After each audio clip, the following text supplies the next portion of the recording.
1.5 ইঞ্চি চওড়া কাপড় এইখানে এইখানে বসিয়ে আমরা এই পট্টিটাকে বেঁধে নেব, কোমরের অংশটাকে বেঁধে নেব।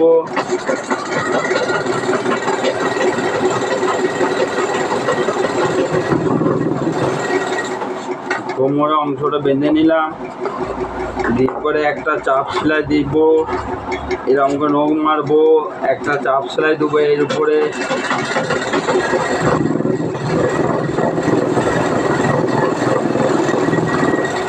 হয়ে গেল।